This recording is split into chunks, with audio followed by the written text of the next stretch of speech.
y'all hear that? What was that? I think the sky is falling.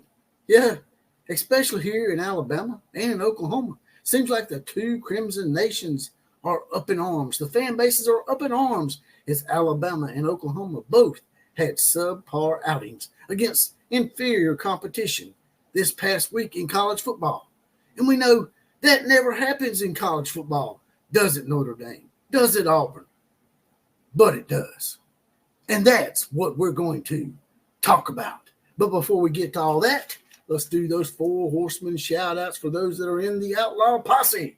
The four horsemen shout-outs go to Fred Bagley, Dakota Green, and Tim Gillespie, and Copenhagen.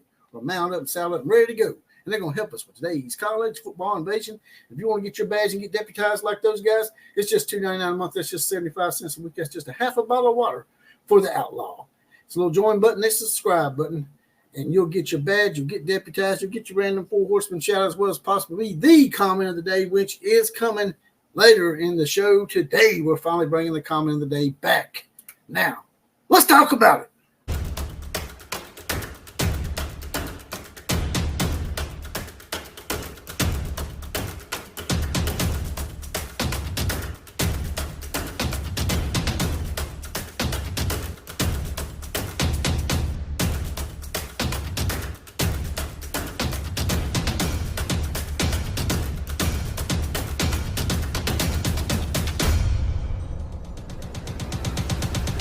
Woo!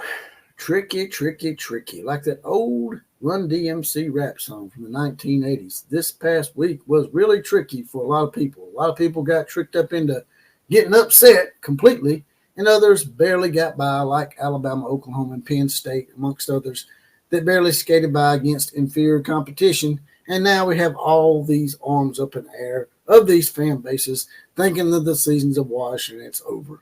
Now, getting right to it here, I'm going to start off with my team, Alabama. It says 42-16. And actually, the game probably should be 42-16 because Alabama basically shot itself in the foot the entire game, which happens in college football. It's no excuse. It's going to happen from time to time. But there were other things at work as well that a lot of these Alabama fans don't realize. The people that are already saying that we might as well not even show up in Knoxville to play Tennessee. We don't even need to make the trip to Madison this next weekend because, oh my goodness, we just can't compete because we almost got beat by South Florida, right? Although it ended up 26 points. Alabama also had 3 or 4 turnovers in that game. We had one kickoff at the beginning of the second half that would have been a great momentum shift for us out to the 50-yard line, and the guy promptly fumbles the ball, kills that. Had the ball inside the 3-yard line, fumbled the ball, kills that. That's another one. Had a few other fumbles. Then we had 4 holding calls on one player, on just one player. I'm not going to mention any names. We all know who it was. But that guy was finally benched towards, I guess it was like in the fourth quarter. He probably should have been benched straight out of halftime.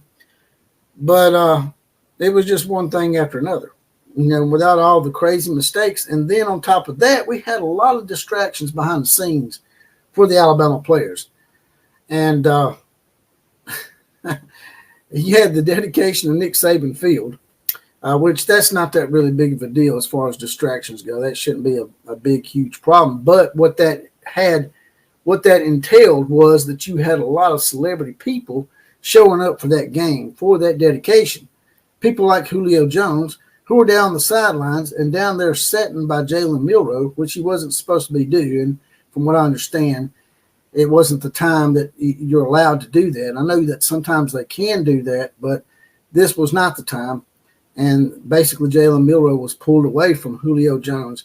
It was just like one distraction after another. It was a perfect setting for a top 10 or top 4, actually, team to get upset. And it almost happened. While it was 42-26, it was only 14-13 at the end of the third quarter. And it was actually 21-16 with about 7 or 8 minutes left to go. Alabama scored 3 late touchdowns to put it away. And I think, the fact that we were banged up on the offensive line and all these distractions and whatnot, it was a perfect setting to be upset but we did not get upset. So be thankful for that.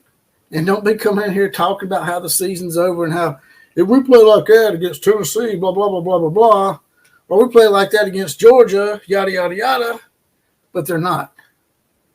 We may lose those games, but it will not be from a lack of focus or distraction.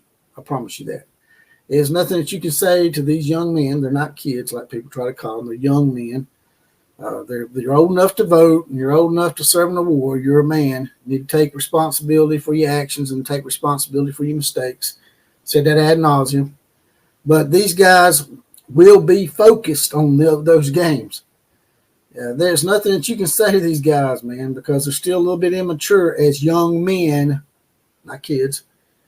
And they're just not going to get up for certain games like that. Now, you might be able to get them up for the very first game of the year, because it's the very first game of the year against Western Kentucky, and show exactly how much better you are than that inferior competition. But then you're going to follow it up with something like you saw this past Saturday with South Florida. They're going to lose focus from time to time. The ones that survive, win and survive, as I said in one of my other live streams, are the ones that end up playing for the national championship and earn the playoffs at the end of the year, because you need a few lucky breaks and you need a few things to go your way along the way. Sometimes you get them, sometimes you don't. Northern Illinois didn't allow Notre Dame to get those lucky breaks, and Auburn didn't get those lucky breaks against Cal. As you can see here, we got a one-time special sponsor of the show, that being Waffle House. Head on down to the Waffle House on 69 South here in Tuscaloosa. It's down there by Walgreens next to Jack's, not too far from Hillcrest High School. If you're familiar with the Tuscaloosa County area, head on down there and get the best scattered, covered, smothered, chunk, diced hash browns of all time. Now, back to the show. Now, for the Oklahoma Sooners, their offense was a little putrid.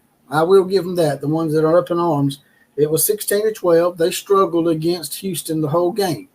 But it also comes back once again to Oklahoma's been banged up, just like Alabama. They've had a lot of injuries, a lot of stuff to deal with.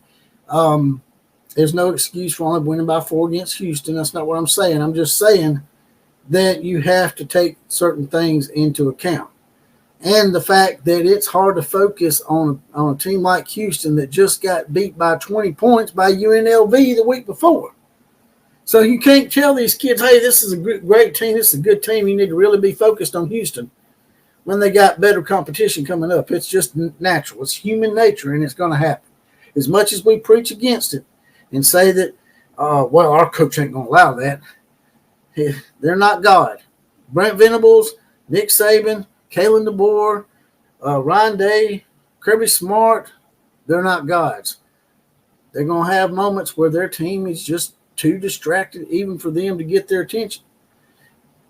Sometimes you're going to get beat when it happens, and sometimes you work through it and find a way at the end of the day to get that W. If Alabama and Oklahoma had lost those games this past weekend, imagine how bad that would have been. You could have been talking about the fact that the season may be over before it ever started, but it didn't happen. So let's move on to this.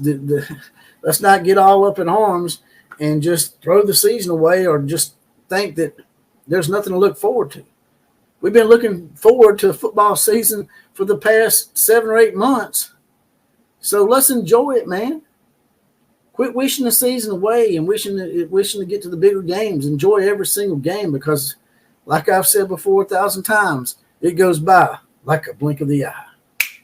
Now, let's get the comment of the day.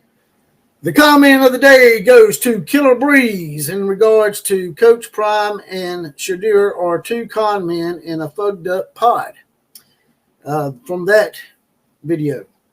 And Killer Breeze said in regards to that video, pathetic. But is it a surprise considering who is the kid's father? No, it's not. It's just par for course. Neither Dion or his kids care about the team. They are secondary to them. Well said, Killer Breeze. And that is the comment of the day.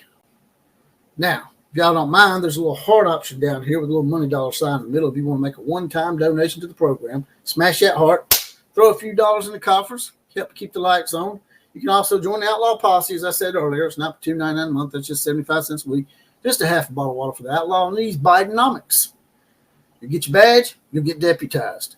You'll also be a random Four Horsemen shout out, possibly, as well as possibly be the comment of the day, as Killer Breeze just was. And of course, there's the big four, as I said earlier as well. Like, share, comment, and subscribe to this channel. Subscriptions and sharing is most important. And with that, I'm out of here. KMCA to all the other teams. Class is now officially dismissed.